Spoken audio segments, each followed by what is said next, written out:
Hi, everybody. Welcome to another episode of Rap, Rock, and All That Jazz. My name is Yousra. And I'm Leslie Wilson.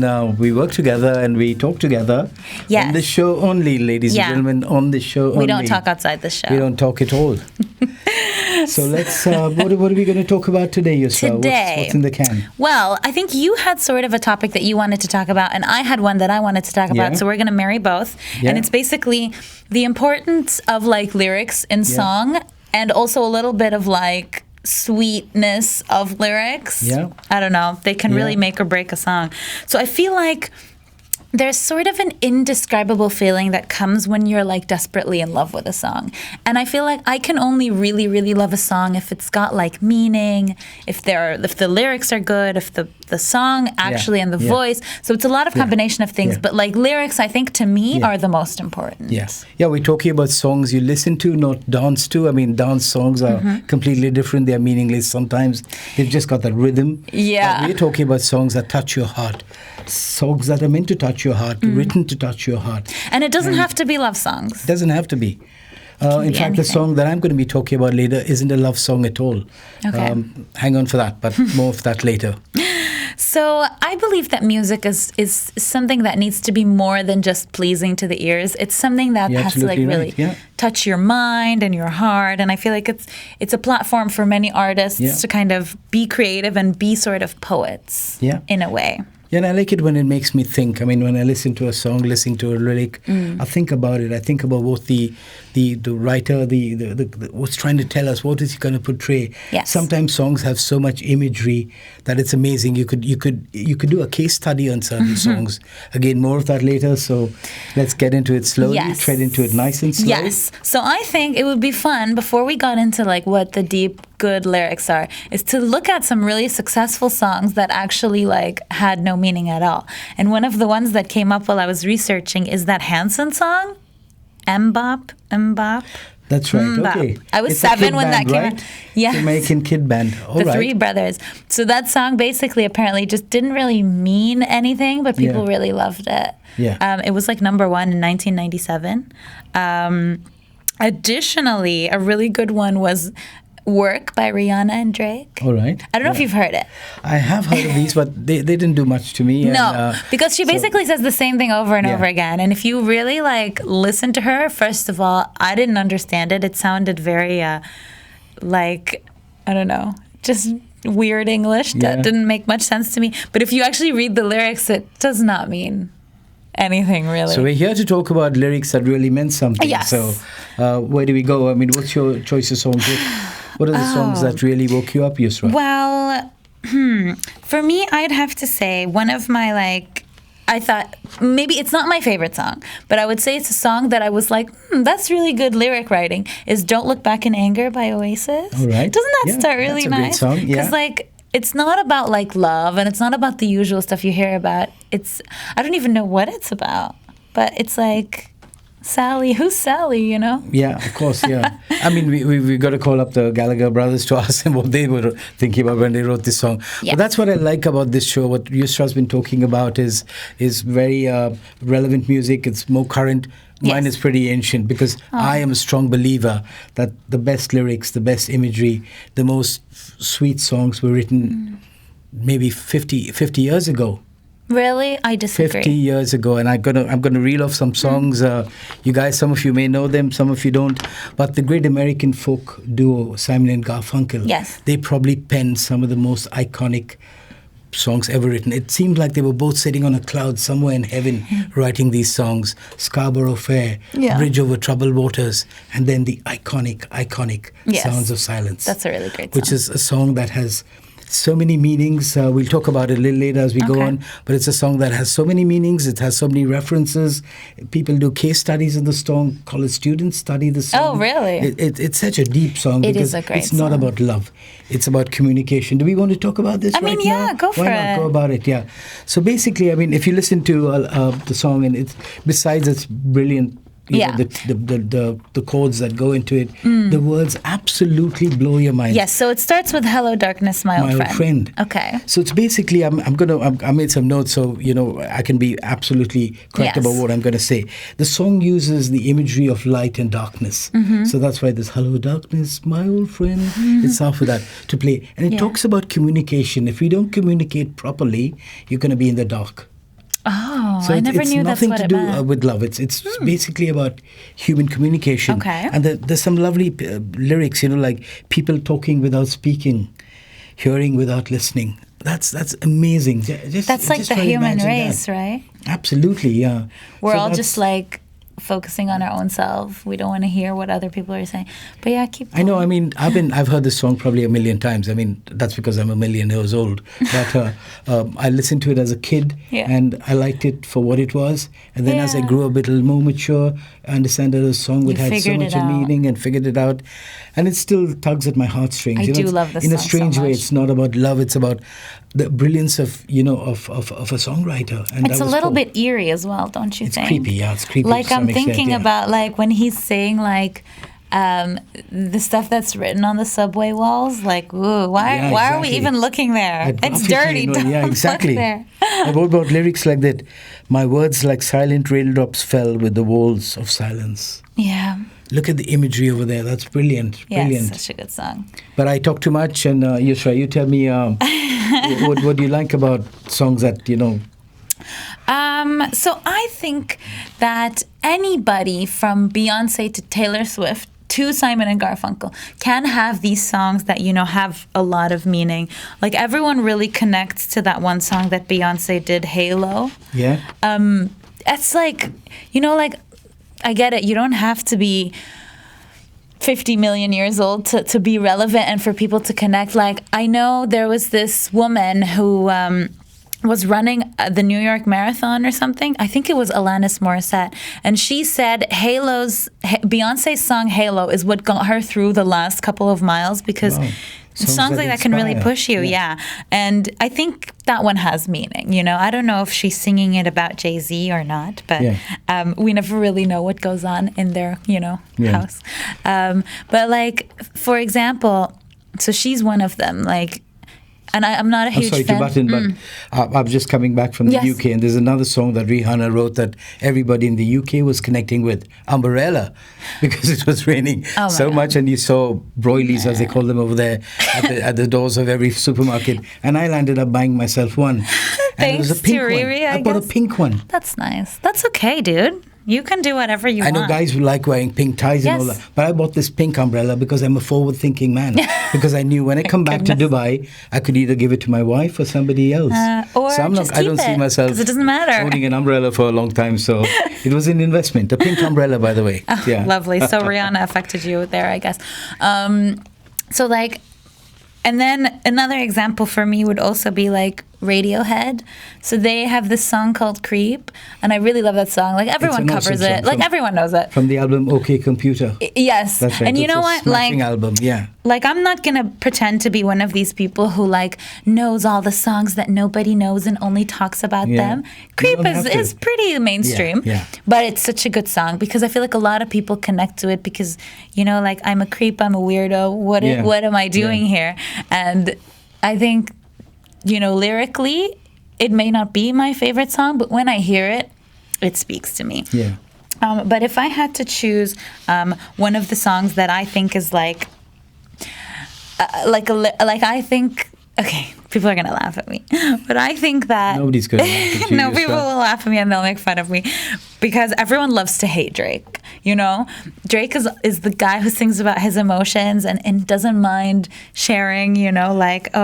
All of these like deep, like female feelings, which is I think stupid because everyone should share their feelings. Of course. So one of my favorite songs was from his, not his maybe third album. I can't remember what it's called, but it's the blue one where it's his head. It's called In Time, and he collaborates with this Canadian artist. No, she's not Canadian. Maybe she's from LA. Anyways, her name is Jenny Aiko, and it's just like a really nice song where it's like he talks about like hanging out with his parents again, and how they talk about his past relationships, and like his mom tells him like nobody wants to be 70 and alone, and like you have to start maybe finding somebody. And then he in his song reflects back about you know, how he's sitting with his dad and talking about the girl who's in the song. You know, so it's just like a really nice song. So for me... So that for you is a beautiful song, right? Yes. Yeah. Okay. I mean, and as much as I believe Simon and Garfunkel...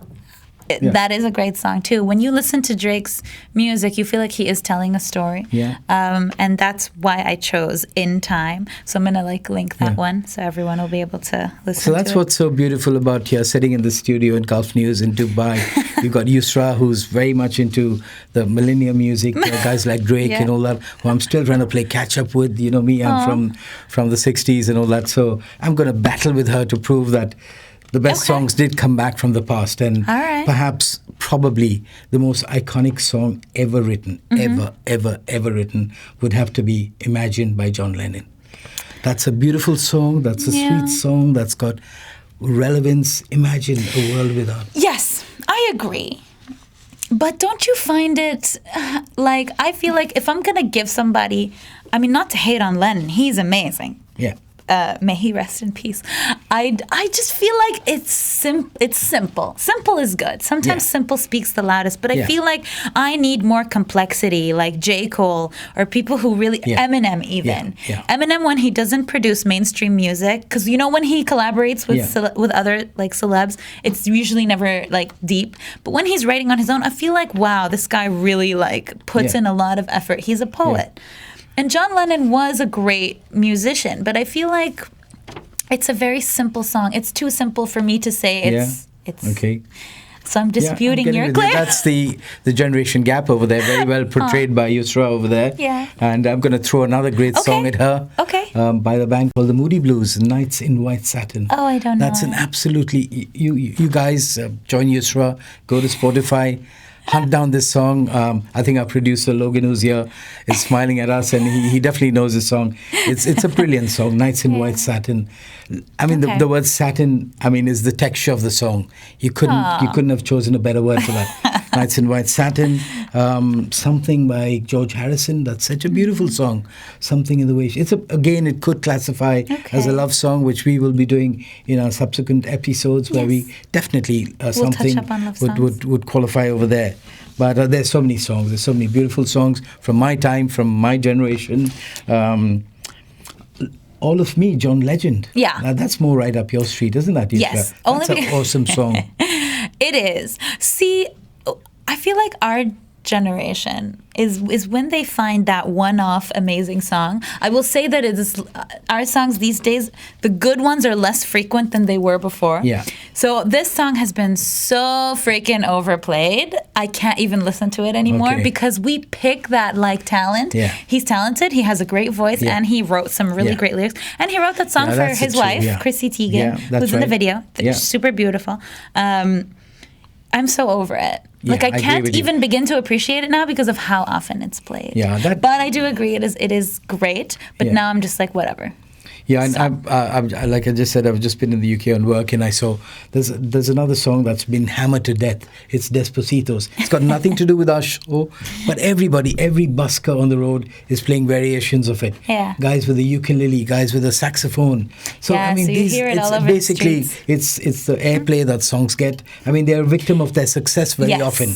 That is very true. And then it just ruins it. It ruins But you know, Yousra, I was really lucky. A couple of years ago at the Jazz Festival, where John Legend was a headline act, he sang All of Me in an Arabic version. What? It was astounding. It was absolutely astounding. So it brought a lot of freshness, a lot of newness, a lot of variety. It changed. Okay, it was lovely. great. It's with a bazooka. What do you call those instruments? And the Arabian harp and the oud, everything. It was mesmerizing. What's to the say bazooka? The least. I want to know. Okay, no, that's true. Yes, I do think some people can be a victim of their own success. And I guess if you change it a bit, it's nice. Like Despacito, just going back to that fun fact, that song caused a 55% rise in tourism in Puerto Rico, which was awesome for the country because they were struggling massively. And everybody was like, this is how we do it down in Puerto Rico. What say we do an episode about songs that broke the internet? We could do songs that one. That went viral. That could happen. Let's put that in a short list, and that's going to be hopefully get a lot of attention. Yes. I mean, not just from your parents and my parents, but from the kids out there. So we're going to have a lot of fun with that episode of songs that went viral, and cool. we've got to please everybody, don't we? We pleased the editor a couple of weeks ago, so hopefully... the bonus is on the way. Yeah. So basically, we've established that one can have success without lyrical genius, as we've seen everywhere. But then to really, really speak to people, to really be one of these songs, I think that can stand the test of time.